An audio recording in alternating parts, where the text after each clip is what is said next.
వాళ్ళు జస్ట్ పరిపాలన మీద దృష్టి పెట్టి హామీల మీద దృష్టి పెడితే బాగుంటుంది తప్ప చేసింది మేము ప్రతిపక్ష పార్టీగా మేము మాట్లాడుతుంటాం అనుకో స్వీకరించాలి. ఆ రోజు మీరు స్వీకరించలేదు అంటున్నారు కదా, మరి మీరేం చేస్తున్నారు? మరి మీరు ఇంకా మాకన్నా ఇంకా ఎక్కువ చేస్తున్నట్లే కదా. మీరు మీరు చేసింది నేను సాధించింది అని చెప్పండి. మీరు ఇచ్చినటువంటివి ఇంకోటి బస్సులు అన్నారు కదా, ఒక వారం రోజులు శాసనసభ్యులందరినీ కూడా కాన్స్టిట్యూన్సీ నుంచి లేకపోతే బస్సులలో తిరగమని చెప్పండి, సంబరాలు చేసుకోమండి. మహిళలతో పాటు ఎమ్మెల్యేలు కూడా వారం రోజులు బస్సులో తిరిగి సంబరాలు చేసుకోవాలా అని పిలిపివ్వండి. రైతులతో వారం రోజులు సంబరాలు చేసుకోవాలని పిలిపివ్వండి. అందరు వృద్ధులతోన ఒక 2 రోజులు సంబరాలు చేసుకోండి, మహిళలతో సంబరాలు చేసుకోండి అని చెప్పండి.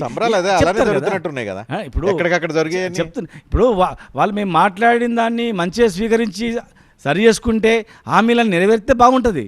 కానీ ఏం చేయండి, ఒక బస్సును పెట్టి బస్సు వాళ్ళ సంతోషం ఉన్నారంటే సరే మేము మాట్లాడితే తప్పంటారు, వాళ్ళని తిరగమని చెప్పండి. ఇలా సర్పంచులు ఆత్మహత్యలు చేసుకునే పరిస్థితి వచ్చింది. ఏమనంటే అప్పు చేసిపోయింది. మరి మీరు చేసేది తప్పే కదా.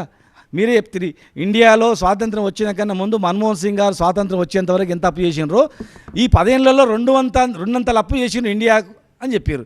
మరి అక్కడ భారతదేశం కూడా అప్పు చేసింది కదా. ఇలా మేము 50 లక్షల కోట్ల ఆస్తిని సృష్టించినాం. ఇలా రైతులు కన్నీళ్ళు పెడుతున్నారు.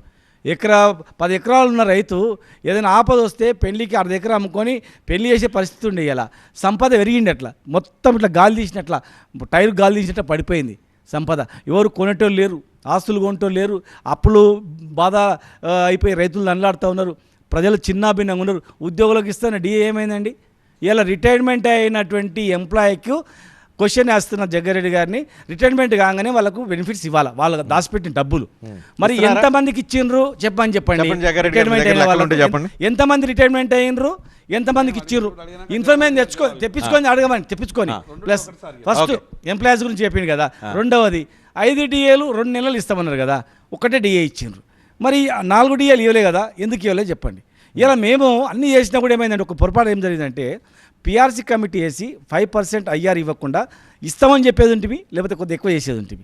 అక్కడ మాకు క్షణికంగా మా ఎంప్లాయీస్ ఏమైందంటే అరే మాకు 5% పెంచుతారో పెంచరో, ఇక్కడ కాంగ్రెస్ గవర్నమెంట్ పెంచుతా అని చెప్తుందని చెప్పి వేసారు.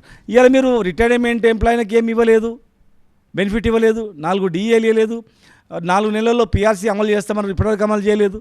మరి నిరుద్యోగులకు 2 లక్షల ఉద్యోగాలు అన్నారు, ఒక గ్రూప్ 1 పెట్టిరు, గ్రూప్ 1 మీదనే తిప్పుతున్నారు తప్ప మేము 1,30,000 ఉద్యోగాలు ఇచ్చినాం. మరి దాని సంగతి మాట్లాడేమైంది? మేము ఇచ్చిన అపాయింట్మెంట్ ఆర్డర్స్ మేము ఇచ్చి మీరు ఏ డేట్లో ఎగ్జామ్ పెట్టినరు, ఏ డేట్లో ఇంటర్వ్యూ పెట్టినరు చెప్పండి. మేము పెట్టిపోయినా మీరు కాగితాలు ఇచ్చి చెప్పుకుంటున్నారు. మీరు 2 లక్షల ఉద్యోగం మీద దృష్టి పెట్టండి, హామీల మీద దృష్టి పెట్టండి, ప్రతి మహిళకి ఇస్తామని 2 నెలల పెన్షన్ మీద దృష్టి పెట్టండి. ఉట్టిగా మార్చుకుంటా వివాదం చేసుకుంటా పోతే కాదది.